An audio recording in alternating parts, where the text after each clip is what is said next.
నమస్తే, welcome to our channel. నేను నరేష్. రాష్ట్రంలో కొద్ది నెలల్లో ఎన్నికలు ఉన్న ఈ సందర్భంగా కాంగ్రెస్ గాలిలో రాష్ట్ర వ్యాప్తంగా వీస్తున్నట్టు కనిపిస్తుంది. ఇదే అంశంపై మనతో మాట్లాడడానికి ఈరోజు Congress party fire brand Addanki Dayakar గారు ఉన్నారు. మాట్లాడదాం. సార్ నమస్తే. నమస్తే నరేష్. రాష్ట్ర వ్యాప్తంగా కాంగ్రెస్ గాలులు వీస్తున్నాయి, ఏమంటారు? అవన్నీ కూడా ప్రజల చల్లని గాలులు అయితే ఇంకా మంచిది. ప్రజల చూపు జర మా మీద మరింత స్పష్టంగా కనబడుతున్న వేళ బాధ్యతతో ముందుకు పోవాల్సిన అవసరం ఉంది. మరొక వైపు బీఆర్ఎస్ బీజేపీ ఆడుతున్న పొలిటికల్ డ్రామాలను కూడా పసిగట్టాల్సిన అవసరం ఉంది. సో ఇవి రెండు కూడా ప్రభుత్వాల్లో ఉన్న పార్టీలు కదా, సో వాటి పట్ల కొంచెం జాగ్రత్తగా ఉండాల్సిన అవసరం ఉంది. రెండవది, ప్రజలు ప్రభుత్వాల వైఫల్యాల పట్ల స్పష్టతతో ఉన్నారు కాబట్టి కొంత వేవ్ గాలి అనేది నడుస్తున్నట్టు కనబడుతున్నప్పటికీ కూడా అంత ఈజీగా తీసుకోవడానికి లేదు. డెఫినెట్గా ఏదేమైనా ప్రజా దండు మా వైపు కదలడం వల్ల కూడా మాకు ఎక్కువ అనుకూలత పెరుగుద్దని మేము అనుకుంటున్నాం. సడన్గా అంటే కొద్ది నెలల కిందట వరకు కూడా బీజేపీ స్థానిక సంస్థల్లో కార్పొరేషన్లో బీజేపీ గెలిచింది. తర్వాత అనూహ్యంగా సార్ కాంగ్రెస్ సడన్ చేంజ్ కారణం ఏంటి అసలు? అంటే అవి ప్రభుత్వంలో ఉన్న వాటికి స్థానిక సంస్థల ఎన్నికలు, తర్వాత బై ఎలక్షన్స్ అనేవి పాజిటివ్గా ఉంటాయి మామూలుగా. కానీ జనరల్ ఎలక్షన్స్ వచ్చినప్పుడు ప్రభుత్వ మార్పుకు సంకేతాలు అవే ఉంటాయి. కాబట్టి ఆ సంకేతాలు కర్ణాటకలో కొంత కనపడ్డాయి. దేశవ్యాప్తంగా మోదీ వ్యతిరేక గాలి ఒకటి, రాష్ట్రంలో కుదేలవుతున్న బీఆర్ఎస్ పార్టీ యొక్క విధానాలు కూడా వాళ్లకు ఆశానిపాతంగా ఉన్న పరిస్థితి. అలాంటి పరిస్థితుల్లో కాంగ్రెస్ పట్ల ప్రజలు నమ్మకం పెంచుకున్నారు. ఇప్పుడు ఇలా పార్టీల నుంచి బీఆర్ఎస్ నుంచి బయటికి వెళ్ళిన నాయకులు కూడా కాంగ్రెస్కి రావడానికి ఒక రకంగా అదే కారణం. బీజేపీ మధ్యస్థంగా ఉన్నప్పుడు సమస్య అయింది ఏంటంటే ఎవరు థర్డ్ ఆల్టర్నేటివ్, ఎవరు ఆల్టర్నేటివ్. ట్రయాంగిల్లో థర్డ్ పార్టీగా కాంగ్రెస్ని వేసే కుట్ర చేసిండ్రు వాళ్ళు. ప్రతిరోజు కొట్లాడుకుంటూ మనల్ని వెనుకకి నెట్టేసే ప్రయత్నం చేసినా కూడా ప్రజలు కదా ముందుకు నెట్టేది. సో ప్రజల్లో ఆ మార్పు, మళ్ళీ వీళ్ళు కాకపోతే వీళ్ళు వస్తే వీళ్ళు అక్కడ కేంద్రంలో వాళ్ళ పట్ల వ్యతిరేకత ఉన్నది. ఇటువైపు రాష్ట్రంలో ఉండాలంటే కేంద్రం మీద కొట్లాడుతున్నట్టు చేసినప్పుడు కూడా ఆ సూత్రం ఏదో వికటించింది కాబట్టి అది ఈ సమస్య వచ్చిందని నేను అనుకుంటున్నాను. చాలా మంది కర్ణాటక తర్వాత కాంగ్రెస్ పుంజుకుంది అంటున్నారు, కానీ రాష్ట్రంలో చూసుకుంటే గత కొన్ని నెలలుగా కాంగ్రెస్ స్లోగా పికప్ అవుతున్నది. అంటే కోమటిరెడ్డి వెంకటరెడ్డి, మీ టీపీసీ అధ్యక్షుడు రేవంత్ రెడ్డి సయోధ్య వల్ల అంటారా? అంటే నాయకుల మధ్య సయోధ్య అనేది అధిష్టానం ఒక మెరుగైన చర్యగా చూడాలి. అందరి మధ్యన అధికారంలోకి వచ్చే ముందు ఈ కొట్లాట ఎందుకు అని చెప్పి ఇలా వస్తున్న పరిస్థితి ఉన్నది. కాబట్టి మనం ఆలోచించాల్సిందైతే ఒకటి ఏంటంటే నాయకుల మధ్య సమన్వయం ఎప్పుడు వస్తుందని అంటే అధికారం వచ్చేటప్పుడు. అధికారం వచ్చే ముందు ఇది సాధ్యమవుతుంది.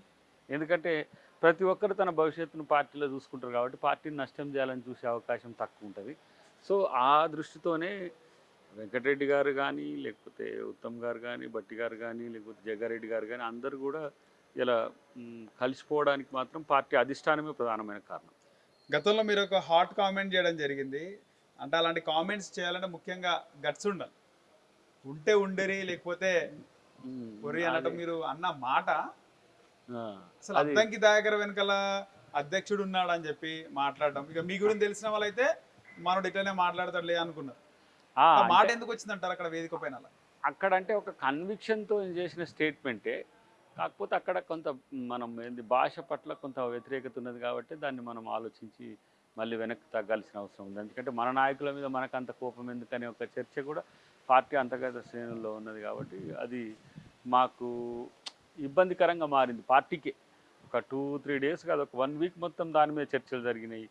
అద్దంకి దయాకర్ సస్పెండా, ఎక్స్పెలా, ఇదంతా జరిగిన పరిస్థితి ఉంది. కాబట్టి దానివల్ల పార్టీకి కొంత మేలు కూడా జరిగింది. ఏంటంటే అందరూ కూడా సెటరైట్ కావడానికి కూడా ఒక మేలు జరిగింది. అంటే ఎవరు కూడా పార్టీ వ్యతిరేకంగా పనిచేయడానికి అవకాశం లేకుండా పోయింది. సో అది సెన్సేషన్ అయినప్పటికి కూడా ఒకవైపు నాకు ఒక జ్ఞానోదయం లాగానే పార్టీలో ఎవరైతే అటు ఇటుగా ఉంటారో వాళ్ళకు కూడా ఒక సెటరైట్. ఇప్పుడు ఏమైందంటే ఎవరైనా ఇటో అటో తెలియకుండా ఉన్నప్పుడు దయాకర్ డైలాగ్ అని చెప్పే కాడికి వచ్చింది. డైలాగ్ అందరికి వచ్చింది, అందరికి వర్తిస్తుంది.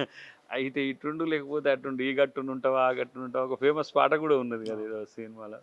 అట్లా అది ఫేమస్ అయింది. సరే ఆ తర్వాత ఫేమస్ అని కాదు కానీ పార్టీ అధిష్టానం కూడా దృష్టి సారించింది. సో ఇలాంటి గలాటా వల్ల పార్టీకి నష్టం జరుగుతుంది కాబట్టి అందరినీ కూడా సమీకరించడానికి అదొక వేదిక అయిందని నేను అనుకుంటున్నాను. తర్వాత కోమటిరెడ్డి గారు మీరు ఎప్పుడైనా ఎదురుపడ్డారా? కలుస్తాం, డెఫినెట్ ఫస్ట్ టైం కలిసినప్పుడు ఎట్లుండే అసలు పొజిషన్? కలుస్తాం, ఇంకా కలవలేదు. ఇంకా కలవలేదు. కలిసినా మామూలుగా పార్టీ వ్యవహారాలు కలుస్తూనే ఉంటాం, అది వేరే విషయం. కలిసే పని చేసే రోజులు ఉంటాయి కదా భవిష్యత్తులో. పార్టీ కొరకు అందరూ ఒకటే, దాంట్లో పెద్దగా ఏమంటాం భేషజాలకు పోవాల్సిన అవసరం ఎవరికీ ఉండదు. కొన్ని సందర్భాల్లో అలాంటి ఏమంటాం జరిగినప్పుడు పార్టీ సయోధ్య సఖ్యత కూర్చే ప్రయత్నం చేస్తుంది.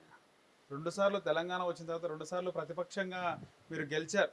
ఉమ్, ఆ తర్వాత పరిస్థితి చూస్తే 2018లో గెలిచే అవకాశం ఉన్నప్పటికీ ఉమ్, అప్పుడు గాలి లాగే వీచాయి. ఉమ్. ఈసారి బీజేపీ కూడా మీకు కొంచెం ధీటుగా కనిపిస్తుంది, అంటే అంటే సమీపంలో ఉన్నట్టు. ఈసారి ఏ ప్రతిపక్షానికి బీజేపీ పెద్దగా పెర్ఫార్మెన్స్ ఉండదు, మొత్తం నష్టపోయింది. ఆ, పోయినసారి గెలిచిన దాన్ని ఓడగొట్టడానికి ప్రభుత్వం వ్యవస్థ అంతా కూడా చాలా ఇబ్బంది పడ్డది. ఈసారి ఓడగొట్టడానికి అవకాశం లేని గెలుపును తుంగతుర్తి ప్రజలు ఇస్తారు నాకు ఎట్లయినా. ఎందుకంటే పోయినసారి గంత ఏమంటారు మాకు వ్యతిరేకంగా చేసినప్పుడే దాదాపు 89,000 ఓట్ల పై చిలుకు వచ్చిన పరిస్థితి. కానీ ఇప్పుడు ప్రజలు అసలు ప్రత్యర్థి ఇప్పుడు టీఆర్ఎస్ ఎవరు నిలబడ్డా, కాంగ్రెస్ ప్రత్యేకించి నాకు వ్యతిరేకంగా నిలబడే వాళ్లకు వ్యతిరేకంగా పెద్ద ఎత్తున ప్రజలు సమీకృతమవుతారు. అది నాకు ఇప్పటికీ కనబడుతున్న పరిస్థితి ఉన్నది. కాబట్టి ఈసారి విజయం అనేది కొంచెం కష్టపడితే పెద్ద నష్టం ఏం లేదు, ఈజీగా వస్తుంది అనుకుంటున్నాను. రీసెంట్గా ఆదిపురుష్ సినిమా రిలీజ్ అయింది సార్. దాంట్లో రావణాసునికి 10 తలకాయలు జిగ్జాగ్ ఉన్నట్టు మెయిన్ స్ట్రోల్ అవుతున్నాయి. కాంగ్రెస్ పార్టీలో కూడా 10 మంది సీఎం అభ్యర్థులు ఉన్నారండి. డెఫినెట్గా ఉంటారు. ఇప్పుడు 10 మందా 5గురా 3గురా అనే విషయం పక్కన పెడితే, ఇప్పుడు ఈ ప్రాంతీయ పార్టీల మాదిరిగానో లేకపోతే కేవలం వాళ్ళకే పరిమితమైన పార్టీల మాదిరిగా మీరు ఈజీగా చెప్పొచ్చు వైసీపీ ముఖ్యమంత్రి ఎవరైతారంటే జగన్ గారు అవుతారని చెప్పొచ్చు, టీఆర్ఎస్ ఎవరైతే అంటే కేసీఆర్ అవుతారని చెప్పొచ్చు, లేదంటే టీడీపీ ఎవరైతారంటే చంద్రబాబు గారు అని చెప్పొచ్చు, లేదంటే వాళ్ళ కుమారులో వాళ్ళ భార్యలో అవుతారని చెప్పొచ్చు. కానీ కాంగ్రెస్లో అట్లా ఉండదు. కాంగ్రెస్లో నాయకుడు ముఖ్యమంత్రి అవుతారు. ఎవరైతే నాయకుడికి ఎదుగుతారో, ప్రజల నుంచి ఎదుగుతారో వాళ్ళు, ఇప్పుడు అందరు ఎమ్మెల్యేలు ఎన్నుకున్న తర్వాత ఎమ్మెల్యేలు ఎంచుకునే వ్యక్తి ముఖ్యమంత్రి అవుతారు ఒక డెమోక్రటిక్ స్ట్రక్చర్లో. కాబట్టి ఇలా అందరూ కాంగ్రెస్ పార్టీ కుటుంబ పాలన అంటారు. మరి కుటుంబ పాలన లేకపోతే కుటుంబానికి సంబంధించింది అయి ఉంటే మరి పివి నరసింహారావు గారు ప్రధానమంత్రి ఎట్లయితారు, మన్మోహన్ సింగ్ గారు ఎట్లయితారు ఈ 30 సంవత్సరాల కాలంలో? కాబట్టి కాంగ్రెస్ పార్టీ రాష్ట్రాల్లో కానీ జాతీయ స్థాయిలో కానీ సామాజిక న్యాయం అనేది ఒక ఎజెండాగా ఉంటుంది. ముఖ్యంగా మీరు చూడండి, ఖర్గే గారు ఇలా ఏఐసిసి ప్రెసిడెంట్గా ఉన్నారు, ఒక దళిత్.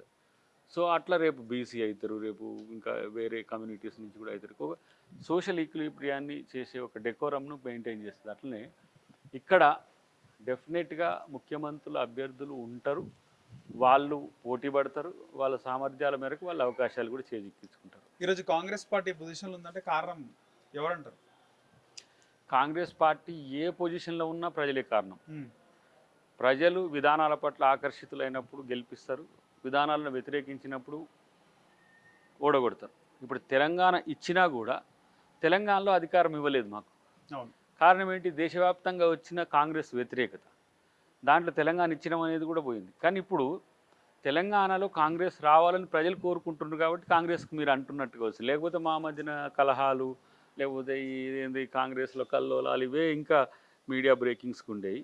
ప్రజలు ఒక్కసారిగా ఇటు మారుతున్న క్రమాన్ని చూస్తున్నప్పుడు మాత్రమే నాయకుల్లో ఒక వెలుగు కనబడుతున్నది. నాయకులు మరింత సమీకృతమై చేయడానికి ఒక ప్రయత్నం జరుగుతున్నది. రేవంత్ రెడ్డి 2017 నవంబర్లో కాంగ్రెస్ పార్టీలో జాయిన్ అయ్యారు. ఆయన జాయిన్ అవ్వడం వల్ల కాంగ్రెస్ పార్టీకి ప్లస్ అంటారా మైనస్ అంటారా? డెఫినెట్గా ప్లస్. ఇప్పుడు ఏ నాయకుని వల్ల కూడా పార్టీకి మైనస్ అవుతుంది అనుకోవడం తప్పు. ఎంతైనా కూడా ప్లస్ అవుతుంది. రేవంత్ రెడ్డి గారు వచ్చిన తర్వాత ఒక ఊపు వచ్చింది కదా, ఆ ఊపు కొనసాగించడంలో అందరం కూడా తనకు సహకరిస్తున్నాం, తను కూడా సక్సెస్ అవుతున్నాడు. ఇప్పుడే సహకరిస్తున్నారు అనుకోండి, ఇన్ని రోజులు సహకరించారు. ఇప్పుడు కొంత వ్యతిరేకత కూడా ఉన్నప్పుడు దాన్ని సరిదిద్దుకునే ప్రయత్నంలో ఉన్నారు కదా వారు.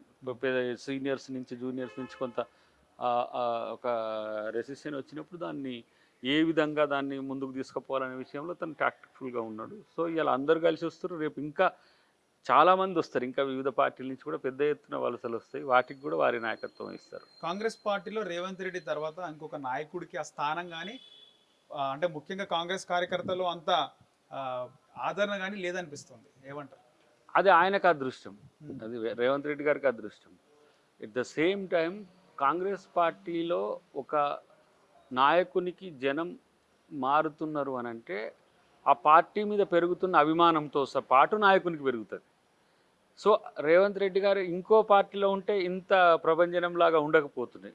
కాంగ్రెస్లో ఉండే కార్యకర్తలతో పాటు కాంగ్రెస్తో పార్టీతో తన పోరాట రూపాలను ఎంచుకున్నాడు కాబట్టి అది సక్సెసివ్ లీడర్గా ముందుకు నెడుతున్నది. సో అది కాంగ్రెస్కు బలమే, తనకు బలమే. అంటే తర్వాత మీరు బట్టి గారిని కూడా మనం ఏమి తీసేయలేము, ఎందుకంటే ఆయన క్షేత్రంలో ఒక పద్ధతి ప్రకారం పాదయాత్ర చేయడం తనకు ఒక కన్స్ట్రక్టివ్ లీడర్గా తనను కూడా చేస్తున్నది.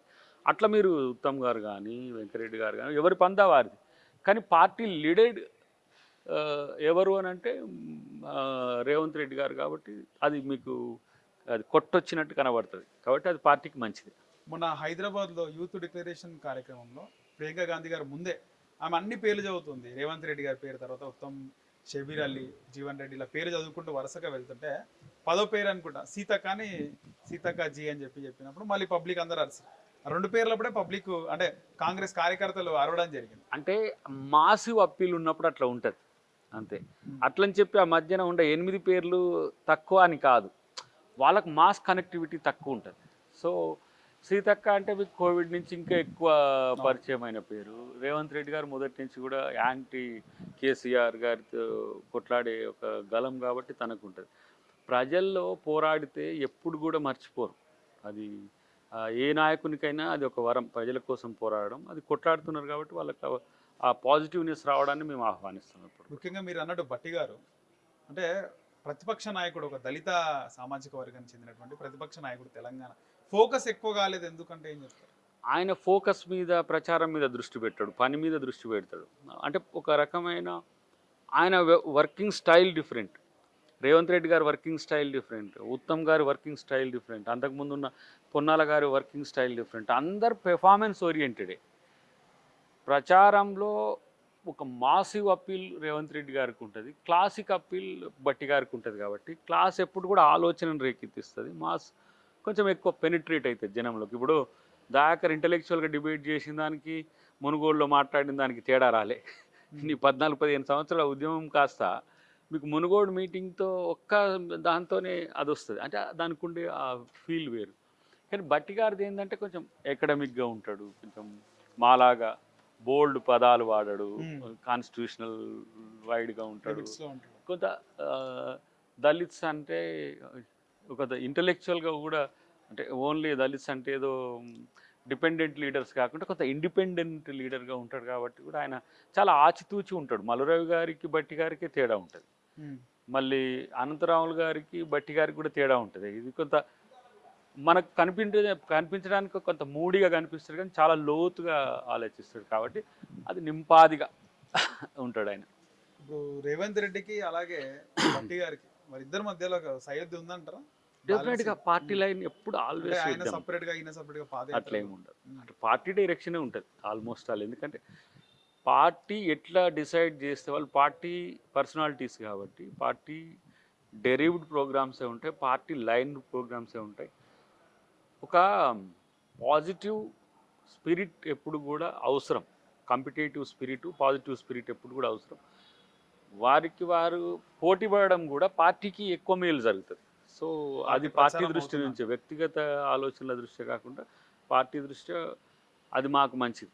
ఇప్పుడు ఎవరు మెయిన్ లీడర్ అవుతారు, ఎవరు సెకండ్ లీడర్ అవుతారు అనే విషయం కంటే కూడా ఇద్దరి వల్ల 2 నాగళ్ళు దున్నితే ఎట్టుంటుంది, ఒక 5 నాగళ్ళు దున్నితే ఎట్టుంటుంది. ఇప్పుడు మీరు అన్న 10 తలకాయలు కూడా మాకు వాళ్ళు మొత్తం భూమిని గుల్ల చేసే వ్యవస్థ. కాబట్టి అది మాకు మంచి మేలే జరుగుతుంది. రేపు తెలంగాణలో హంగ్ వస్తే మీరు బీఆర్ఎస్తో కలిసే అవకాశం ఉంటుంది అంటున్నారు? అసలు హంగ్ అవకాశమే లేదు. ఫస్ట్ బీఆర్ఎస్తో కలిసే అవకాశం అసలు ఉండదు. అవసరమైతే కామ్గా ఉంటుంది కానీ బీఆర్ఎస్తో పోరు. సో నాకున్న అంచనాల ప్రకారం ఆ అవకాశమే ఉండదు. బీజేపీ బీఆర్ఎస్ కలిసే అవకాశాలు ఉన్నాయి. అవి కలిస్తే కాంగ్రెస్కి ఎంత నష్టం జరుగుతాయి అనే దగ్గర చర్చ జరుగుతుంది. కానీ నాకు తెలిసి ఆ లైన్ కూడా దాటిపోయింది.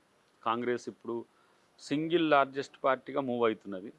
ఇంకా కొన్ని రోజుల్లో నేను అనుకుంటున్నా మెజారిటీలో కూడా ఎవరు అందుకోలేని స్థితికి వెళ్తుంది అనేది మాకు అంచనా. స్వయంగా ముఖ్యమంత్రి కేసీఆర్ చట్టసభలో అసెంబ్లీలో సోనియా గాంధీ ఇనిషియేటివ్ వల్లనే తెలంగాణ వచ్చిందని చెప్పి చెప్పడం జరిగింది. అలాంటి క్రమంలో తెలంగాణ ఇచ్చిన పార్టీగా కాంగ్రెస్ పార్టీ 2 దఫాలు కాంగ్రెస్ పార్టీ నాయకులు ప్రజల్లోకి తీసుకెళ్లడంలో విఫలమయ్యారు అంటే ఏమంటారు? ఇప్పుడు ప్రజల్లోకి మేము ఇప్పుడు స్పెసిఫిక్ ఒక యాక్షన్ ప్రోగ్రామ్తో ఏం పోవట్లేం కదా. ఇచ్చినమని చెప్పి నమ్మించి ఓట్లు వేసుకోవడం కాదు. ఇచ్చినమనేది ఇట్స్ స్టిల్ అలైవ్, ఇప్పటికీ కూడా ప్రజల గుండెల్లో ఉంది. ఇప్పటికీ సోనియా గాంధీ గారి పట్ల రిగార్డు ఉన్నది. తెచ్చినమని చెప్పుకున్న టీఆర్ఎస్కి ఇవ్వడం ద్వారా పోయిన నష్టమేందో ఇచ్చినమన్న కాంగ్రెస్ ద్వారా తెచ్చుకోవాలని ఉన్నది. గతంలో చేసిన కార్యక్రమాలు ఎగ్జాంపుల్ ఏమంటారు, గృహ పథకం అంటే ఇందిరమ్మ ఇండ్లు కానీ, పబ్లిక్ డిస్ట్రిబ్యూషన్ సిస్టమ్ కానీ, రైతుకు సంబంధించిన అంశాలు కానీ, ఉద్యోగాల విషయంలో కానీ, లేదంటే ఓవరాల్ డెవలప్మెంట్ విషయంలో కాంగ్రెస్ పార్టీకి ఉన్న బలాలు ఏవైతే ఉన్నాయో అవి పరిశీలిస్తున్నారు, కంపేర్ చేసుకుంటున్నారు. ఆ కంపారిజన్లో కాంగ్రెస్ పార్టీ మాత్రమే క్లియర్గా కనపడుతుంది. బీజేపీ కూడా పవర్లోనే ఉన్నది కదా. సెంట్రల్ గవర్నమెంట్ యాక్ట్స్ కానీ, సెంట్రల్ గవర్నమెంట్ పెర్ఫార్మెన్స్ కానీ తెలంగాణ పట్ల కూడా పూర్ ఉండడం బీజేపీ వెనుకబడతానికి కారణం. సో ప్రజలు ఎప్పుడు కూడా వ్యతిరేకత వచ్చినప్పుడు వ్యతిరేకించడానికి కాంగ్రెస్ పార్టీ ఎప్పుడు కూడా అపోజ్ చేయలే. ప్రజా వ్యతిరేకతను తీసుకుంది, ప్రజా అనుకూలతను తీసుకుంది. ప్రజలు ప్రేమించినప్పుడు మరింత అభివృద్ధి చేయడం ఎట్లా, ప్రజలు వ్యతిరేకించినప్పుడు మేము వారు ఏమనుకుంటున్నారు అనేది వాళ్ళతో స్టడీ చేసుకోవడం ద్వారానే మళ్ళీ వాళ్ళకి దగ్గర ఏ పనులు చేస్తాం. సో అదే కాంగ్రెస్ పార్టీ ప్రజల నుంచి నేర్చుకుంటుంది. ప్రజలకు ఏదైతే నేర్చుకుందో వాళ్ళ ప్రజలకు అది మేలు చేసే ప్రయత్నంలోనే ఉంటుంది. సో అలాగే 2014-18లో 2 సార్లు కూడా అంటే కాంగ్రెస్ పార్టీని ప్రజల్లోకి తీసుకెళ్లడంలో నాయకత్వం ఫెయిల్ అయిందంటారా? అంటే ముఖ్యంగా అప్పుడు 2 దఫాలుగా 18 యాక్చువల్గా కాంగ్రెస్ పాజిటివ్ ఉండే. 18 అది ముందస్తుకు పోవడం వల్ల, అంటే 19 యాక్చువల్గా అది. సో 1 ఇయర్ ముందుకు పోయిండ్రు, అది అండర్స్టాండింగ్తోనే పోయిండ్రు. సో ఇప్పుడు ఆలోచిస్తున్నది ఏంటంటే మనం ప్రిపేర్డ్గా లేకముందే ప్రజల్లో ఒక అవేర్నెస్ వచ్చింది. మళ్ళీ టీఆర్ఎస్ ఎక్కడొస్తుందో, అంటే మీన్స్ బీఆర్ఎస్ టీఆర్ఎస్ ఎక్కడొస్తుందో, మళ్ళీ బీజేపీ బీఆర్ఎస్ కలిసి ఎక్కడ మళ్ళీ తెలంగాణ ప్రజల్ని మోసం చేస్తారు అనే ఉద్దేశంతోనే ప్రజలు ఏకమవుతున్నారు. ప్రజలు ఏకమై నాయకులను ఏకం చేస్తున్నారు. ఒక పెద్ద ఆయన ఒక సేయింగ్ చెప్పిండు, ప్రజలందరూ కూడా కాంగ్రెస్ వైపు చూస్తున్నారు, కాంగ్రెస్ నాయకులు కంప్లీట్గా ప్రజల వైపు చూడాలి, అప్పుడు ఈ సింక్ అవుతుంది. సో ఇప్పుడు అదే పనిలో ఉన్నది కాంగ్రెస్ పార్టీ. 18లో సార్, ముఖ్యంగా 18లో కాంగ్రెస్ పార్టీకి దెబ్బ పడ్డదంటే ఎక్కడ సార్? 18లో ఒకటి పొత్తుల్లో లుకలుకలు ఒకటి, రెండవది వాళ్ళు ముందస్తుగా ప్రిపేర్ అయి వెళ్ళిండ్రు. ఎవరు కూడా నవంబర్ అని ఎవరు ఊహించరు, ముందస్తు అని ఎవరు ఊహించరు. అది 2019 షెడ్యూల్డ్, అది అంటే మార్చ్ ఏప్రిల్ వరకు షెడ్యూల్ కావాల్సింది. అది ముందుకు రావడం అనేది ఊహించకముందే వాళ్ళు అన్ని రకాల చర్యలు తీసుకున్నారు. మా పొత్తులు, సీట్లు, ఎత్తుగడలు ఇవన్నీ కాకముందే ఏమైంది, పూర్తిగా వాళ్ళు నష్టపోయిన పరిస్థితి ఉన్నది. సో అక్కడ కాంగ్రెస్ పార్టీ కొంత నష్టపోయిందని అనుకుంటున్నాం. తర్వాత అన్నిటికంటే ముఖ్యంగా రెడీనెస్ అనేది ఇంపార్టెంట్. అది ఎప్పుడు ఎన్నికలు వచ్చినా కూడా ఇప్పుడు రెడీగా ఉంది కాంగ్రెస్ పార్టీ. అంటే మీన్స్ వాళ్ళు వ్యూహాత్మకంగా నెక్స్ట్ మంత్, ఈ నెక్స్ట్ మంత్, లేకపోతే మళ్ళీ మేబీ జాన్వరి అట్లా ఉన్నప్పటికి కూడా అది ఎట్లా స్ట్రెచ్ ఎట్లా వస్తే అట్లా దానికి మల్టీ యాక్షనబుల్గా కాంగ్రెస్ పార్టీ అధిష్టానం ఉన్నది. కాంగ్రెస్ పార్టీ అధ్యక్షుడు రేవంత్ రెడ్డి 2 వారాల కిందటే తెలంగాణ కాంగ్రెస్ పార్టీలో 2 పార్టీలు విలీనం అవబోతున్నాయి అన్నారు. వారానికి షర్మిల పార్టీ వార్త తెరపైనకి వచ్చింది. ఏముంది సార్ దీని వెనకాల, ఏముంది అసలు? కాంగ్రెస్ పార్టీ వైపు పార్టీలు కానీ, ప్రజాస్వామిక శక్తులు కానీ, సంస్థలు కానీ వెళ్ళాలని ప్రజలే కోరుకుంటున్నారు కాబట్టే ఆ విధంగా వస్తున్నారు. గతంలో కేసీఆర్ చెప్పేటోడు ఎమ్మెల్యేలు, ఎంపీలు అభివృద్ధి కోసం టీఆర్ఎస్కు పోండి అని అంటుండని చెప్పింది కదా. అట్లనే ఇప్పుడు కాంగ్రెస్ పార్టీ అధికారంలోకి వస్తే మాకు మేలు జరుగుతుంది, మీరు కాంగ్రెస్ వైపు మద్దతు చెప్పండి అని అంటున్న పరిస్థితి నేను గమనిస్తున్నాను. సో అది క్షేత్రం నుంచి వస్తున్నది, పైనుంచి కూడా కాదు. సో కర్ణాటకలో కూడా ఇదే తరహా ఒక ఫీల్ జరిగింది. కర్ణాటకలో జరిగింది కాబట్టి తెలంగాణలో జరగాలని ఏం లేదు. తెలంగాణలో ముందు నుంచే మొదలైంది. వాస్తవానికి 2 అధికార పక్షాలు కలిసి, అక్కడనేమో కాంగ్రెస్ వర్సెస్ బీజేపీ, ఇక్కడ బీజేపీ మధ్యన ఉండి ఒక సైంధవుడిలాగా అడ్డం పడే ప్రయత్నం వచ్చింది. ఇప్పుడు ప్రజలే దాన్ని కొట్టేస్తున్నారు. సో దానివల్ల క్లియర్గా టీఆర్ఎస్ వర్సెస్ కాంగ్రెస్ అని అనుకున్నప్పుడు కాంగ్రెసే బెటర్ అనే ఒక ఆలోచనకి ఇప్పుడు ప్రజలు వస్తున్న పరిస్థితి. దాన్ని మేము ఏమేం పథకాలు తెస్తాం భవిష్యత్తులో, యువతకి ఏం చేస్తాం, ఓబీసీకి ఏం చేస్తాం, ఎస్సీ ఎస్టీలకి ఏం చేస్తాం, మహిళలకి ఏం చేస్తాం అని ఒక వంతుల వారిగా డిక్లరేషన్స్ ఏవైతే ఉన్నాయో అవి రేపు మరింత మా పట్ల నమ్మకాన్ని పెంచే విధంగా ఉంటుందని మేము అనుకుంటున్నాం. ఈ వైఎస్ఆర్టీపీ విలీనం అని తెరపైకి వచ్చినప్పుడు మీరు ఏమనుకున్నారు సార్? మీ ఆలోచన ఏంటి సార్? అది ఎత్తులైన, పొత్తులైన, ఎత్తుగడలైన, వ్యూహాలైన అధిష్టానము ఇక్కడ పీసీసీతో కలిసి సైవిధ్యం. జాతీయ స్థాయిలో చేసే ఒక ప్రక్రియ. అది ఎంత మేరకు బెనిఫిట్ అవుతుంది అనే అంశంలో వాళ్ళ యొక్క అంచనా, దాన్ని ఫాలో కావడం మాత్రమే క్షేత్రస్థాయిలో ఉండే నాయకత్వం కానీ మిగతా వాళ్ళం మేము చేసేది. సో ఉంటుందా, అసలు ఉందా లేదా అనే దగ్గర ఇంకా స్పష్టత నాకు ఇంకా పూర్తిగా మీకేమనిపిస్తుంది రాలేదు. సార్? అంటే జాయిన్ అయితే ఒకవేళ సపోర్ట్ విలీనం అయితే ఎట్లుంటది? మైనస్ అనుకుంటున్నారా, ప్లస్ అనుకుంటున్నారా? చూడాలి. అంటే కొంతమంది ఏమంటారంటే ఆ, అవుతుండొచ్చు, అయినప్పుడు మళ్ళీ కొంతమంది ఆంధ్ర పార్టీల మాదిరిగా ఉన్నాయి, గతంలో చంద్రబాబు నాయుడు గారితో వెళ్ళి మీరు నష్టపోయిందని ఇట్లా ఒక డిఫరెంట్ టాక్స్ వస్తున్నాయి. బట్ రాజశేఖర రెడ్డి గారి కూతురు కాబట్టి ఇక్కడ రాజశేఖర రెడ్డి గారి అభిమానులు కూడా ఉంటారు కాబట్టి సో అట్లా కూడా ఒక ఆలోచన ఉంది. బట్ పార్టీ నిర్ణయం ఇంకా కంప్లీట్ అయిందని నేను అనుకోను. సో అలాంటప్పుడు మనం ఇంకా దాని మీద స్పందిస్తే నా వ్యక్తిగత స్పందన అవుతుంది. చూడాలి. ఏ కలయిక అయినా కూడా నష్టమైతే కాదు, ఇప్పుడు నష్టపోవడానికి కూడా పార్టీ సిద్ధంగా లేదు. అలాగే ఒక పార్టీ పెట్టాలనుకున్న నాయకుడు పొంగులేటి శ్రీనివాస్, జూపల్లి కృష్ణారావు గారు పార్టీ పెట్టే అంత ఉన్నప్పటికి కూడా వాళ్ళు ఆలోచించి ఫస్ట్ కాంగ్రెస్ తో సంప్రదింపులు, ఆ తర్వాత బీజేపీతో మంతనాలు, మళ్ళీ ఇప్పుడు కాంగ్రెస్ లో జాయిన్ అయిపోతున్నారు. చాలా మంది చాలా ప్రయత్నాలు చేసిన వాళ్ళంతా కూడా కాంగ్రెస్తో కలిసి వస్తారు. కాంగ్రెస్లో వాళ్ళ ఆలోచనలు చూసుకోవచ్చు, కాంగ్రెస్లో వాళ్ళ ఆలోచనలకు అవకాశాలు ఉంటాయి. కాబట్టి మేము పౌర సమాజం నుంచి కూడా కాంగ్రెస్ చేయికి మీ చేతిని కలపండి అని అంటున్నాం. అది వ్యక్తులు, వ్యవస్థలు, సంస్థలు, పార్టీలు, వాటెవర్. ఆయన దాదాపు 10 సీట్లు అడుగుతున్నాడు అని చెప్పేసి ఇక అవి ఇప్పుడే అది దాని పరిధి ఏఐసిసి తర్వాత పిసిసి. సో వాళ్ళు ఎవరు గెలుస్తారు ఏంటి అనే దాని మీద దాన్ని బట్టి నిర్ణయాలు తీసుకుంటారు. ఈసారి ప్రతి వాళ్ళు కూడా సర్వే బేస్డే. ఇంకెవరు ఎంత పెద్ద లీడర్ అయినా, ఎంత చిన్న లీడర్ అయినా గెలుస్తారు అనుకున్నప్పుడు డెఫినెట్గా సీట్ వస్తుంది. ఆ మూసలో ఎవరు సెట్ అయినా వారికి అవకాశాలు ఉంటాయి. సో కాబట్టి మనం జాయిన్ అయితే వాళ్ళు 2 అనుకున్నాండి, 4 కావచ్చు, వాళ్ళు సూచించిన వాళ్ళు గెలిస్తే. వాళ్ళు 10 అనుకున్నారు అనుకోండి, 5 కావచ్చు.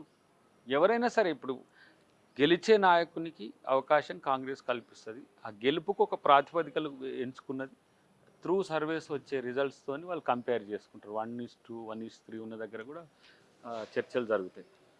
అలాగే ఈటెల రాజగోపాల్ రెడ్డి కూడా కాంగ్రెస్ వైపు చూస్తున్నారని వార్తలు వచ్చినప్పుడు బండి సంజయ్ అధ్యక్షుడు రియాక్ట్ అవ్వడం జరిగింది. ఎందుకంటే ప్రజలు మాతో ఉన్నారు, వాళ్ళకి డిపాజిట్ రాలే, కాంగ్రెస్కి దుబ్బాకల జిహెచ్ఎంసీలు అన్నాడు మాట్లాడుతున్నారు. కొంచెం అప్పటికిప్పటికి మారింది కదా, అది సంజయ్ గారు కూడా గమనించి ఉంటారు. వారికి కూడా ఆ మార్పుల తాలూకు ఏమంటారు ఫలితాలు కూడా తెలుస్తుంటాయి.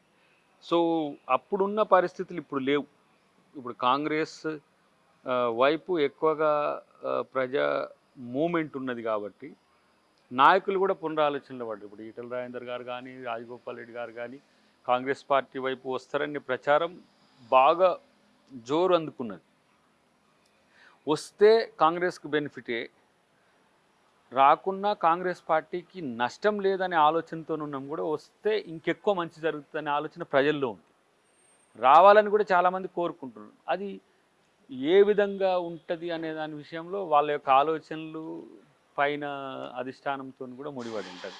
ఇక్కడ కూడా పీసీసీ ఎప్పటికప్పుడు రిపోర్ట్స్ వాటికి సంబంధించి ఎవరు ఏంటి, వారి వివరాలు ఏంటిది, ఎట్లా దానివల్ల పాజిటివ్ ఏంది, నెగిటివ్ ఏంది అనేది కూడా ఓవరాల్గా చూస్తున్నారు.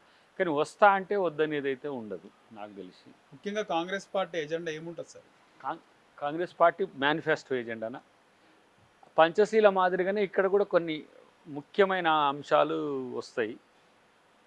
ఏవి కాన్సన్ట్రేటెడ్గా ప్రజలకు ఉంటే వాటిని ఎలివేట్ చేస్తూ, ఇప్పుడు ఎగ్జాంపుల్ కొన్ని వస్తూనే ఉన్నాయి కదా, యూత్ డిక్లరేషన్ మనం కొన్ని చేసినాం, రైతు డిక్లరేషన్ చేసినాం, రేపు ఓబీసీ డిక్లరేషన్ ఉంటాయి. వాటిలలో ఇప్పుడు మీరు చూడండి, బస్సులలో మహిళలకు ఫ్రీ అనేది, లేకపోతే స్కూటీస్ ఎవరైతే స్టడీ చేసుకుని ఇట్లాంటివి ఫ్రీ బీసీవి. బట్ ఓవరాల్గా విద్య వైద్యం మీద ఎక్కువ కాన్సన్ట్రేట్ చేస్తుంది. అది ఎట్లా సరళతరం చేయాలి, ప్రజలకు ఎట్లా తక్కువకు వైద్యము తక్కువకు విద్య దొరికేది ఉంటుందనే విషయంలో జాతీయ స్థాయిలో ఒక ఆలోచన ఉంది, అది రాష్ట్రంలో కూడా ఉంటుంది. ఇప్పుడు ఎగ్జాంపుల్ రాజస్థాన్ గవర్నమెంటు ఎవరైనా సరే వారికి ఏమైనా దీర్ఘకాలిక రోగం తాత్కాలిక రోగం వచ్చినా కూడా ఏ హాస్పిటల్లో వాళ్ళు బాగు చేసుకున్నా వాళ్ళకి ప్రభుత్వమే నేరుగా చెల్లిస్తుంది. అంటే ఆదాయ వర్గాన్ని పెట్టింది, స్వల్ప ఆదాయ వర్గాలకు సంబంధించి. ఇక అందరికీ ఇప్పుడు కోటీశ్వరునికి కూడా ఇప్పుడు మనోడు కాక దళిత బంధు అదేంది రైతు బంధు అని 100 ఎకరాలను మనం మల్లన్నకే 2 కోట్ల పైన వస్తున్నాయట. 2 కోట్ల పైన వస్తున్నాయట. అంటే ఉన్నోని కడుపు నింపేది కాకుండా పేదోని కడుపు నింపే ఒక ప్రయత్నం ఉంటుంది. అంటే వైద్యానికి సంబంధించిన అంశంలో ప్రతి ఒక్కరు ఎక్కడ ఎంత ఏ ప్రైవేట్ హాస్పిటల్లో చేసుకున్నా కూడా ఆ బిల్ పే గవర్నమెంటే చేస్తుంది. అట్లా కాకుండా అసలు ప్రభుత్వ వైద్యాన్ని మెరుగుపరచడం, ప్రభుత్వ విద్యను మెరుగుపరచడం ఎట్లా అనేది కూడా అటు రేవంత్ రెడ్డి గారు కానీ అటు అధిష్టానం కానీ చూస్తున్నది. ఎందుకంటే అది కొంత ఎకడమిక్ అంశం కూడా ఏంటంటే గతంలో ప్రైవేటైజేషన్ పెరిగిన వైపు నుంచి కార్పొరేటైజేషన్ పెరిగినప్పటి నుంచి పేదోనికి మరింత భారం అవుతున్నవి కాబట్టి వీటిని కొంచెం ఉచిత విద్య ఉచిత వైద్యం వైపు ఎట్లా తీసుకుపోవాలనేది మళ్ళీ సిస్టంలో ఉన్న ఇష్యూస్ని కొలాప్స్ కాకుండా ఇప్పుడు ప్రైవేటు విద్య కోసం ప్రైవేట్ స్కూళ్ళు ప్రైవేట్ కాలేజెస్ ప్రైవేట్ ఇవి ఉన్నాయి, వాటి మనుగడ అనేది కూడా గమనంలోకి తీసుకోవాలి. వాళ్ళు కూడా సమాజం కొరకు పెట్టిన వాళ్ళు, అందరు కార్పొరేట్ స్థాయి లాభాల కొరకు పెట్టిన వాళ్ళు కాదు.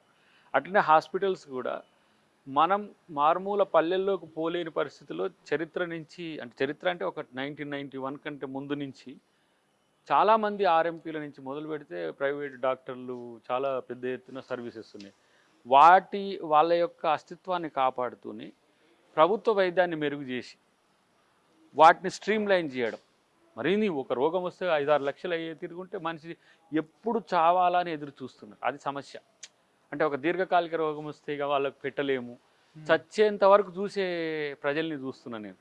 గా హాస్పిటల్కి పోతే 20 లక్షలు చెప్పారు సార్, గా హాస్పిటల్కి పోతే 30 లక్షలు చెప్పారు. అంటే ఒక సగటు పేద మధ్యతరగతి దిగువ మధ్యతరగతి జీవితం విలువనే అంత లేదు. జీవిత కాలంలో 30 లక్షల రూపాయలు సంపాదించేటోళ్ళు ఉండరు. 1 లక్ష రూపాయలు ఉంటేనే ఊర్లలో చాలా గొప్ప. సో అలాంటి పరిస్థితుల్లో వాళ్ళకు కూడా ఈజీగా వైద్యం దొరుకుతుంది. ఇప్పుడు చాలాసార్లు చెప్తాను నేను, బ్రిటిష్ యువరాజు కొడుకు ఒక మున్సిపల్ హాస్పిటల్లో పుడతాడు.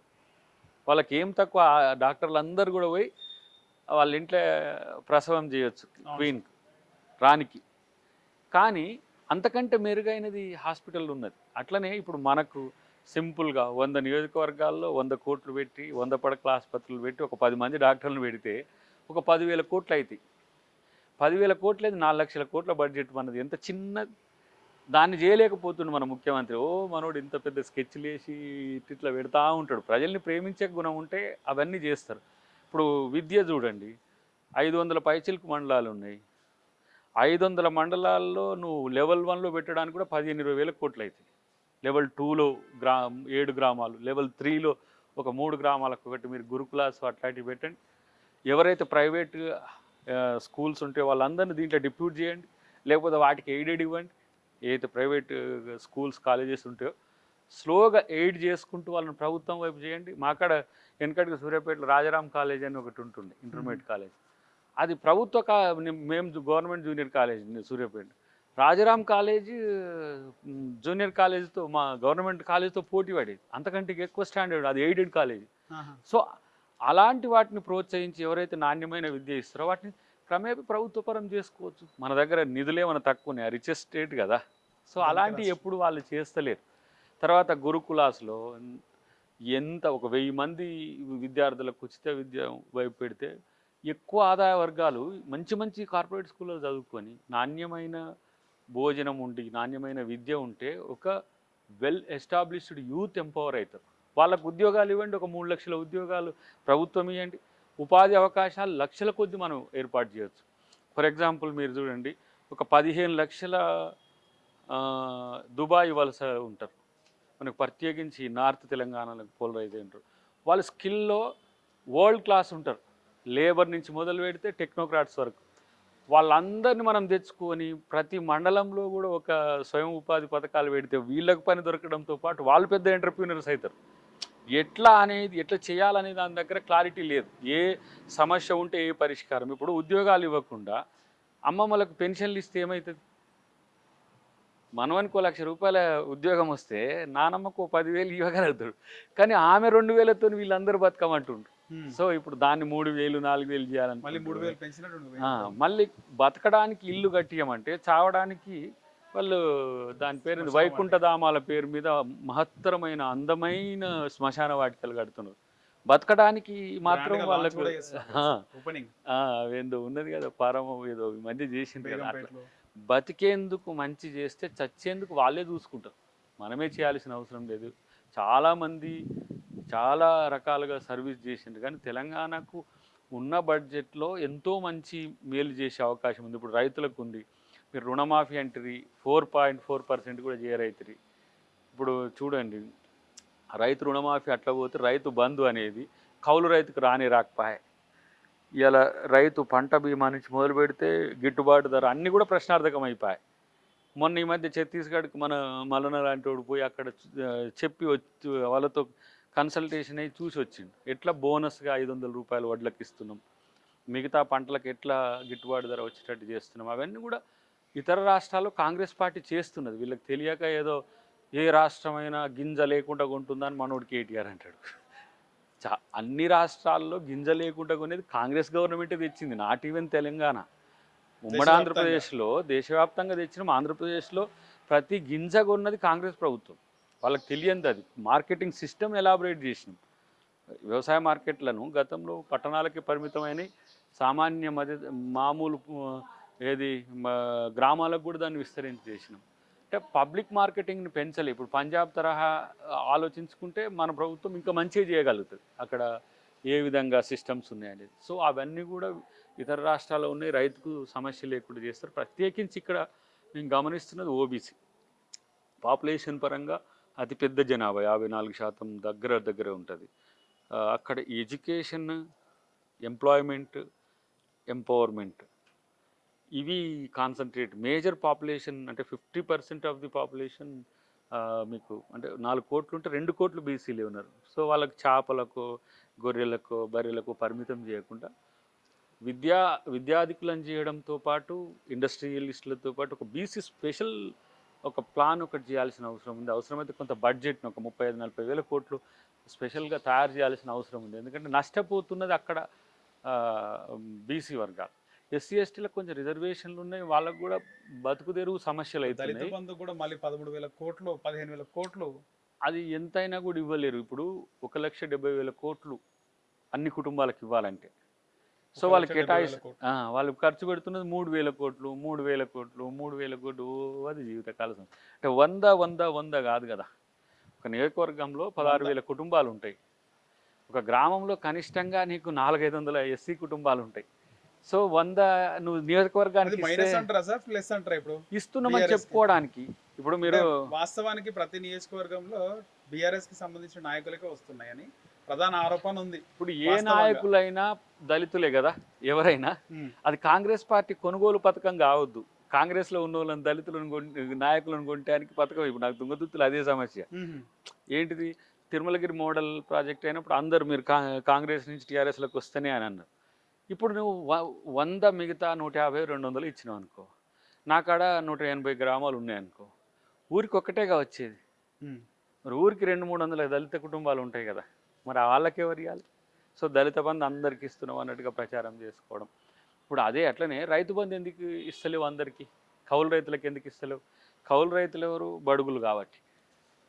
దళితుల్లో ఇప్పుడు ఉద్యోగాలు ఐఏఎస్ ఐపీఎస్లు ఉన్న వాళ్ళు కానీ ఏం దళిత బంధు ఏమని అడగరు కదా, పేదోళ్ళకి ఇవ్వచ్చు. నేను మందకృష్ణమాదిగారు రాష్ట్రం మొత్తం తిరిగినాం ఇది వీటి మీద. అన్నీ చేస్తానే అది అయిపోగానే దాని పేరేంది హుజూరాబాద్ ఎన్నికలు అయిపోగానే 100కు పరిమితం చేసి గవర్నమెంట్ ఉద్యోగులకు కూడా ఇస్తాను, లాయర్లకు ఇస్తాను, డాక్టర్లకు ఇస్తాను. ఇప్పుడు లేని అవసరం. ఇప్పుడు నాలాంటి దళిత బంధు అనేది అవసరమే లేదు. ఎందుకు నాకు ఇవ్వడం? ఫర్ ఎగ్జాంపుల్ చెప్తున్నా, మేము కూడా దళిత బంధు లాంటి పథకాలు తీసుకొని పేద దళితులకు మేము పోటీ అవుతామా?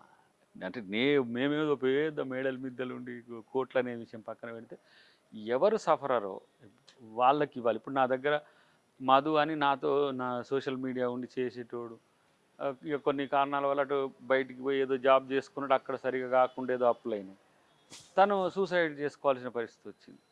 అలాంటి కుటుంబాలకు ఇవ్వాలి. పార్టీలు ఏవైనా సరే వాళ్ళ కుటుంబాల్లో పేదలు పెరుగుతున్న పరిస్థితులు అట్లాంటి ప్రయారిటీ అనేది పేదరికం. ఫస్ట్ లైవ్లీవుడ్ ఎవరైతే బతకలేని వాళ్ళు ఉంటారో వాళ్ళకి ఇవ్వాలి. సో అది ఇస్తారని నేనేమనుకుని దాంతోనే అయిపోతుంది. కానీ 30,000 crores పెడతారు. మళ్ళీ వాళ్ళు పెట్టేది 3,000 crores ఖర్చు పెట్టేది. మళ్ళీ దళిత బంధు అని పేరు బీసీ పెట్టుకోవడం. బంధు కూడా మొదలు బీసీకి ఒక 1,00,000 అనేది ఏదో ప్లాన్ చేసిండు. మరి ఇన్ని రోజులు ఎందుకు చేయలే? మొన్న ఒక మిత్రుడు కలిసి, కానీ ముఖ్యంగా గౌడ్లకు, యాదవులకు, ముదిరాజులకి వాళ్ళు అర్హులు కాదు.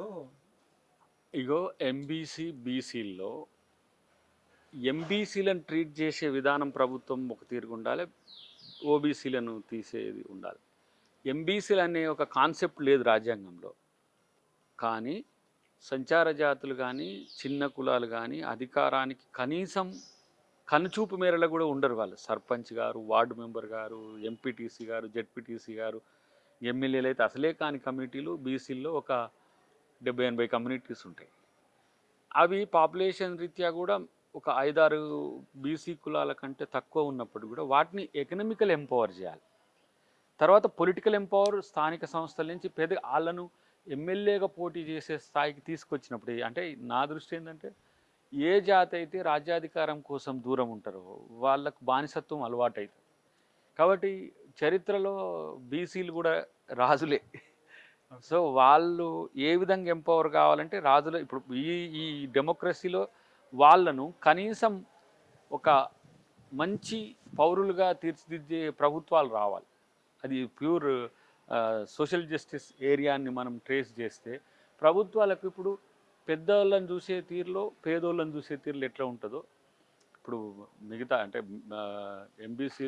ఓబీసీల్లో బలమైన వర్గాలకు కూడా పెద్దగా మేలు జరుగుతుందని నేనేం చెప్పను. కానీ కనీసం అక్కడ బతుకు భద్రత ఉండే రాజకీయాలు ఉండాలి, ఆర్థికం ఉండాలనేది ఒక ఆలోచన ఉంటుంది. డెఫినెట్గా అది కాంగ్రెస్ పార్టీ చాలా రాష్ట్రాల్లో ఎంబీసీలను కూడా ముఖ్యమంత్రులు చేసిన చరిత్ర ఉంది. సో అంతేకాకుండా ఈ రాష్ట్రంలో అతి ప్రధానమైన కమ్యూనిటీగా ఉన్న బీసీలను ఏ విధంగా చేయాలనే దగ్గర కూడా కాంగ్రెస్ పార్టీ ఒక స్పష్టతతో ఉంది. అది చేసే అవకాశం వస్తే మాత్రం కాంగ్రెస్ పార్టీ మరింత తీవ్రంగా ప్రయత్నం చేస్తుంది.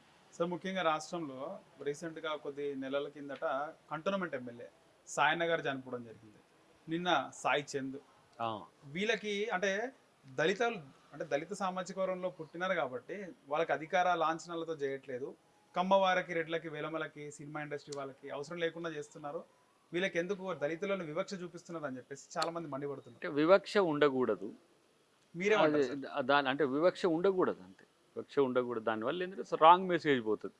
ఆయన సాయన దాదాపు ఒక 5 సార్లు ఎమ్మెల్యే, క్రెడిబుల్ పర్సనాలిటీ. సాయన చాలా అంటే తను టీడీపీ ఉన్నప్పటి నుంచి కూడా నాకు తెలిసిన వ్యక్తే. చాలా మంచి మనస్తత్వం ఉన్నవాడు. అసలు అలాంటి రాజకీయాల్లో అంటే అజాత శత్రువు అంటారు చూడండి, అలా ఉండడు. తను ప్రో పీపుల్ ఉంటాడు. కేసీఆర్ గారితో కూడా మంచిగా ఉంటాడు. బట్ ఇది ప్రోటోకాల్లో ఏదో మనకిప్పుడు ఏమంటాం అధికారిక లాంఛనాలతో జరిపితేనే వాళ్ళ క్రెడిబిలిటీ పెద్దగా అవుతుందని కూడా నేను అనుకోను. బట్ అలాంటి వాళ్ళకు చేస్తే మంచిది, చేయకపోవడం వల్ల వాళ్ళకి చెడ్డ పేరు వస్తుంది. ఇప్పుడు సాయి చంద్ కూడా ఎంత మంచి సింగర్, అసలు మూమెంట్ నుంచి చాలా క్లోజర్. నాకు కూడా నేను జేఎస్లో ఉన్నప్పటి నుంచి కూడా చాలా ఆత్మీయంగా ఉండేటోడు.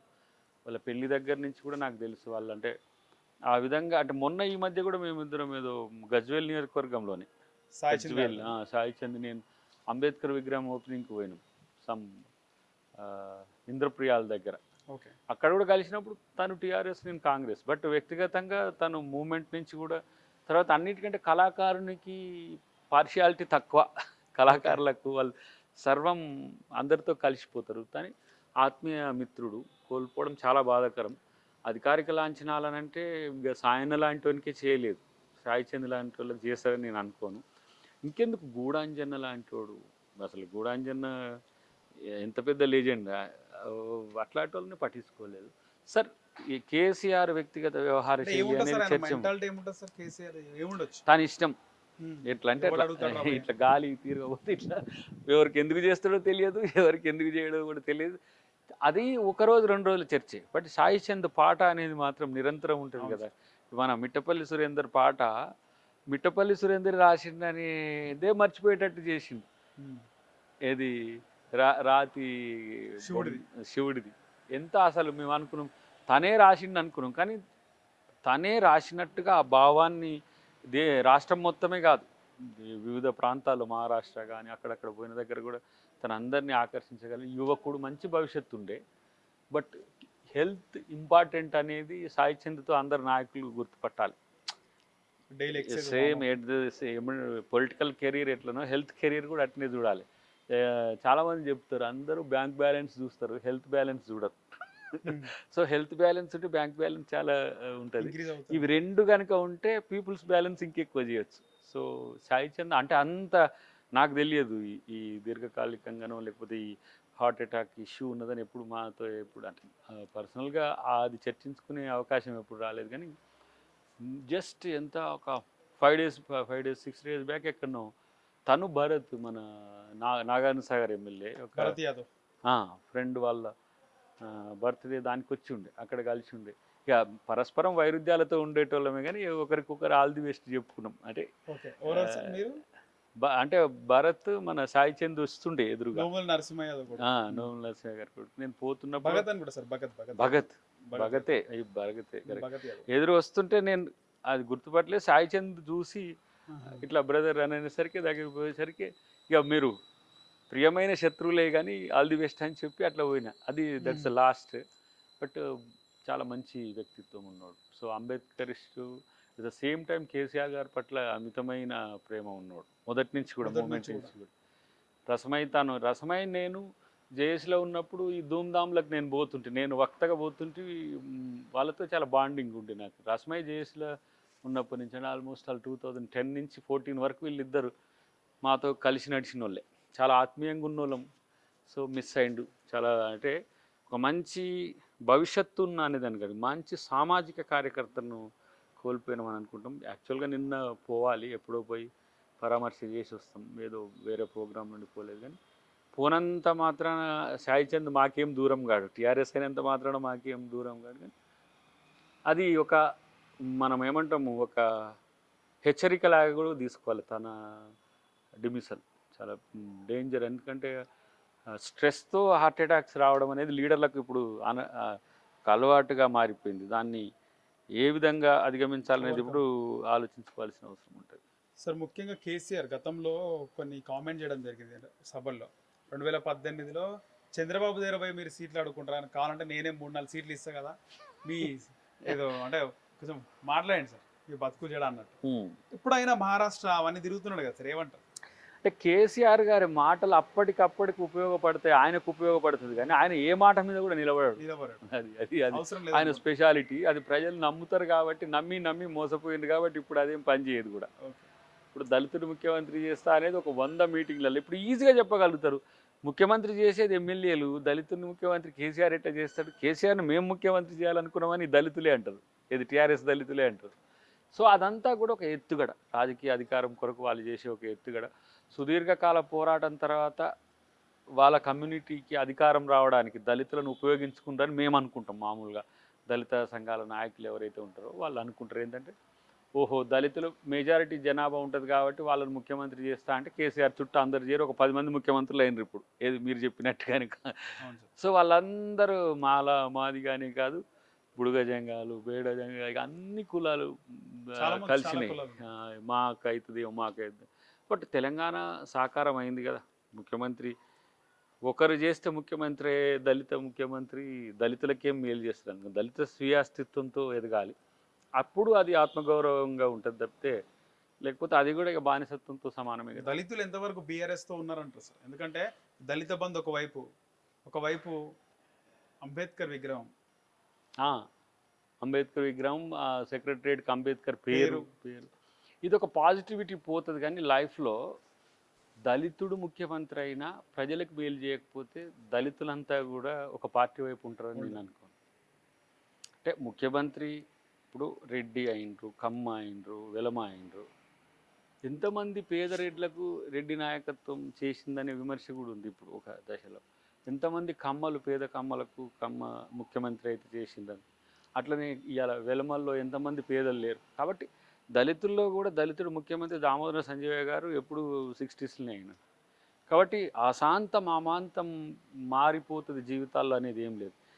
ఎవరు దళిత జనోద్ధరణ కొరకు పోరాడతారో వాళ్ళు డెఫినెట్గా వాళ్ళకు అవకాశం ఈ వర్గాలు ఇస్తాయి, ఎక్కువ ప్రేమిస్తాయి. ఇప్పుడు ఎగ్జాంపుల్ చరిత్రలో అగ్రవర్ణాల్లో కూడా చాలామంది దళిత జనోద్ధరణ కొరకు పోరాడిన వాళ్ళు ఉన్నారు. ఇప్పుడు కుచలపల్లి సుందరయ్య గారి నుంచి, బిఎన్ రెడ్డి గారి నుంచి, రావి నారాయణ రెడ్డి గారి నుంచి మొదలు పెడితే, ఇటువైపు ఎస్ఆర్ శంకరన్ గారి నుంచి మొదలు పెడితే, మీకు ఎవరైతే ఓసీల్లో డెవలప్ అయిన వాళ్ళు ఉన్నారో వాళ్ళందరూ కూడా ఎస్సీ ఎస్టీల కొరకు పెద్ద పథకాలు తయారు చేసిన వాళ్ళే. సో అలాంటి ప్రజా అభిమానం చురగొనడం అనేది కొంతమందికే సాధ్యమైంది. అట్లా ఎవరైతే మేలుగా ఉంటారో వాళ్ళ వైపు ప్రజలు చూస్తారు. అట్లా చూసేట్టుగా కాంగ్రెస్ పార్టీ కార్యాచరణ చేస్తుంది. డెఫినెట్గా ఎవ్వరు రేపు తెలంగాణ ముఖ్యమంత్రి అయినా కూడా సామాజిక వర్గాల యొక్క అభివృద్ధి లక్ష్యంగా పనిచేసే నాయకత్వం ముందొస్తుంది. మీరు ముందే చాలా ప్రణాళికలు రచిస్తున్నట్టు అనిపిస్తుంది మీతో మాట్లాడుతుంటే. ఏదైతే ఎన్ని కోట్లు పెడితే మనం ఏం చేస్తాం, ఆసుపత్రుల దగ్గర నుంచి ఈ దళిత బంధు కానీ ఇలాంటివన్నీ కూడా ప్లాన్ చేసుకున్నట్టుగా అనిపిస్తుంది సార్. కానీ ఈసారి కాంగ్రెస్ పార్టీ సొంతంగా వెళ్తుందా లేకపోతే ఎవరితోనైనా ట్రావెల్ చేస్తుందా? ఇప్పటికీ సింగిల్గానే ఉంది. ఎవరైనా నాకు తెలిసి అయితే కాంగ్రెస్ పార్టీ సింబల్తోనే చేస్తారు మ్యాక్సిమం. కమ్యూనిస్టులు వస్తేనే కొంచెం ఆలోచించాల్సిన అవసరం ఉంటుంది. అది ఎంత మేరకు ఉందో మా నాయకత్వం చూడాల్సిన అవసరం ఉంటుంది. కానీ నాకున్న దృష్టి అయితే కాంగ్రెస్ సింగిల్గా పోతుంది. కాంగ్రెస్ ఈరోజు అభివృద్ధికి ఒక నినాదాన్ని ముందుకు తీసుకుపోయే ప్రయత్నంలో ఉన్నది. మాతో కలిసి వచ్చేటోళ్ళు ఇప్పుడు తెలంగాణ కప్ 2023 కాంగ్రెస్దే. ఓకే. సో రేవంత్ రెడ్డి గారితో వచ్చే టీం ఎవరైనా సరే మీన్స్ అంటే కాంగ్రెస్ జనం గలం అంతా కూడా రేపు గెలవబోతున్నాం కాబట్టి మేము కప్పు అందుకోబోతున్నాం, మాతో కలిసి రండి అని మేము అందరినీ అందుకని ఆహ్వానిస్తున్నాం. చాలా వివిధ రంగాలకు సంబంధించిన అంశంలో అకాడమిక్గా ఉంది, హ్యూమనిటీగా ఉంది, హ్యూమనిటేరియన్గా కూడా ఉంది. వాటిని మరింత ఇప్పుడున్న బడ్జెట్తో తెలంగాణ నిజంగా కూడా ఒక ప్రజాస్వామిక తెలంగాణ నిర్మించుకోవడానికి ఒక మంచి అవకాశం, స్కోప్ ఉన్నది. మంచి నాయకుడు కనుక రాష్ట్రానికి ముఖ్యమంత్రి అయితే, ముఖ్యంగా కాంగ్రెస్ నేపథ్యంతో ఉన్న వాళ్లకు ఒక స్వేచ్ఛ ఉంటుంది, అంత ఇన్పుట్స్ కూడా ఉంటాయి. సో అందుకనే ఓవరాల్గా కూడా ప్రజల కొరకు సీరియస్గా ఆలోచిస్తుంది. రేపు మేనిఫెస్టో కమిటీ వచ్చిన తర్వాత కేటగరికల్గా కూడా మైన్యూట్ లెవెల్లో, మైక్రో లెవెల్లో కూడా ప్లానింగ్ ఉంటుంది ఈసారి ఇంకా మరింత. సార్ ఫైనల్గా ఇంకొక విషయం సార్, రేవంత్ రెడ్డి సీతక్కని కుర్చీలో కూర్చోబెట్టే ప్రయత్నం చేస్తున్నాడు. గతంలో కూడా ఈ మాదిరిగా కొన్ని మాటలు మాట్లాడడం జరిగింది.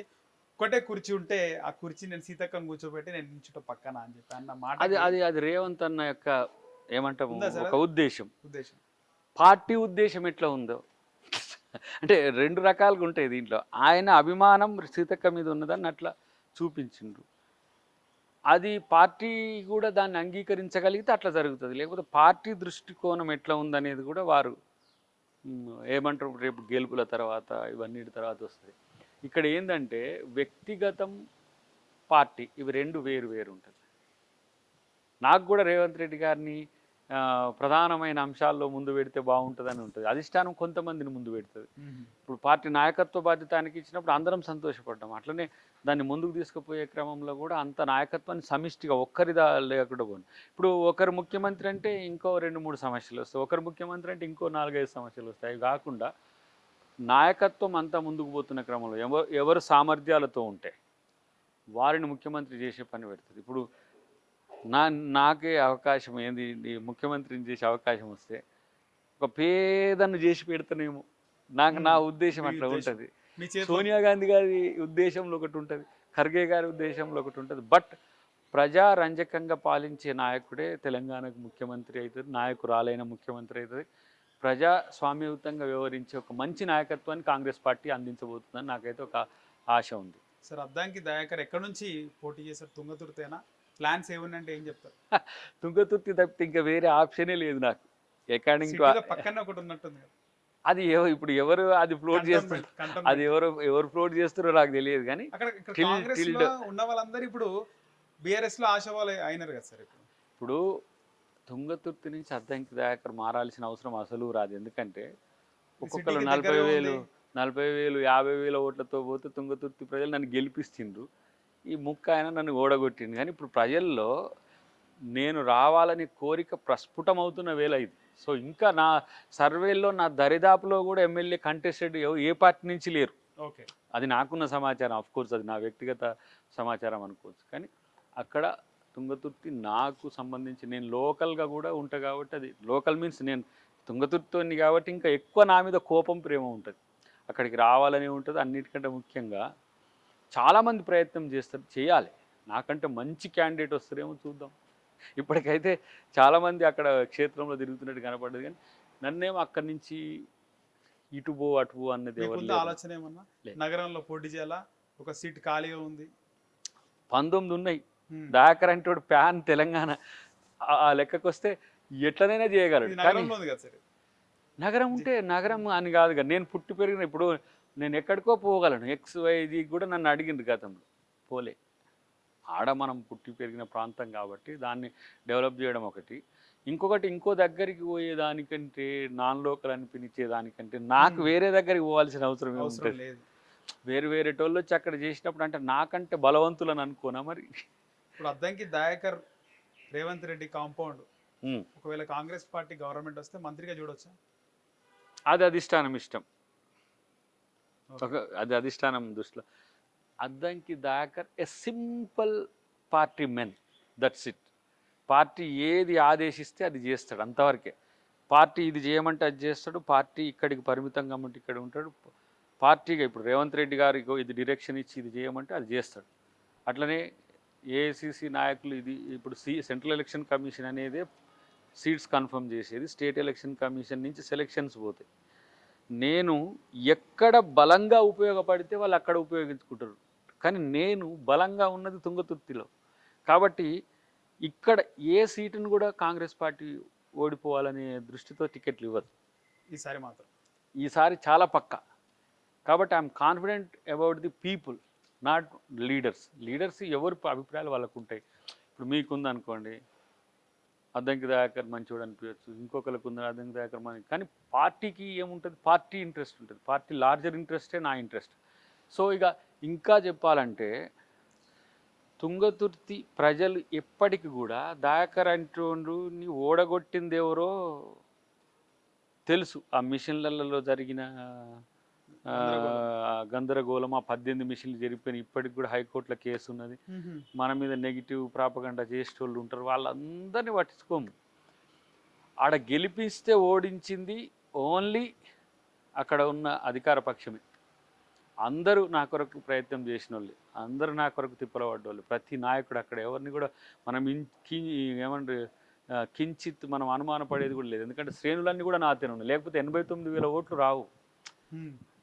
13-14 డేస్ ప్రచారంలో అంత పెద్ద రాదు. అఫ్కోర్స్ దయాకర్ మీడియాలో ఉండడం వలన అది ఇది ఇంకా ఎడిటింగ్ పవర్ కావచ్చు. కానీ క్షేత్రంలో కాంగ్రెస్ అక్కడ బలంగా ఉండడంతో పాటు అక్కడ ఎమ్మెల్యే వ్యతిరేకత గెలిపించింది. ఎవరైతే 60+ దాటిన తర్వాత అధికార పక్షం చేతుల్లో అన్నీ ఉండడం వల్ల ఓడగొట్టిండు, అంతే తప్పితే మరొకటి కాదు. డెఫినెట్గా రేపు తుంగతుర్తి ప్రజలు నన్ను గెలిపిస్తున్నారు. ఇదొక్కటే కాన్షియస్ మాత్రమే, వాళ్ళ దగ్గరికి ఎట్లా పోవాలనే ఆలోచనతో మాత్రమే ఉంది అంతవరకు. మీరు హీరోగా తీసిన సినిమా ఎన్నికల ముందు వదులుతారా లేకపోతే ఇది ప్లాన్ ఏంది అసలు? Maybe August. ఎన్నికల ముందు ఒక ఆయుధం లాగా వాడతారు అయితే.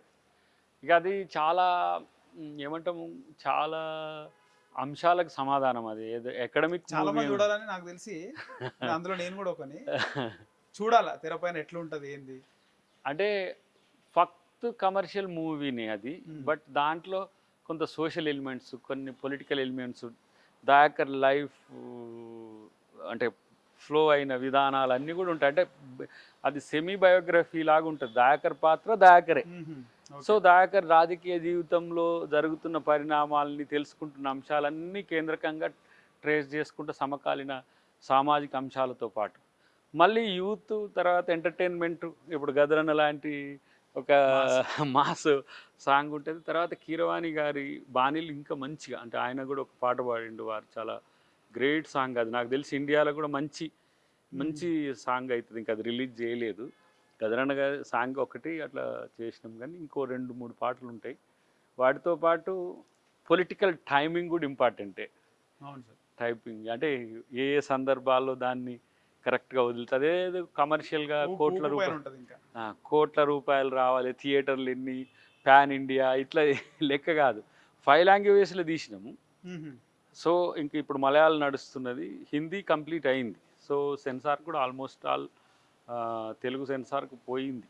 అదనపు ప్లస్ అవుతుంది అనుకుంటా మీకు కాంగ్రెస్ పార్టీకి. యా, కాంగ్రెస్ పార్టీకి మంచి ఒక మేము గిఫ్ట్ ఇచ్చినట్టుగానే ఉంటుంది. అది మా బాధ్యత కూడా.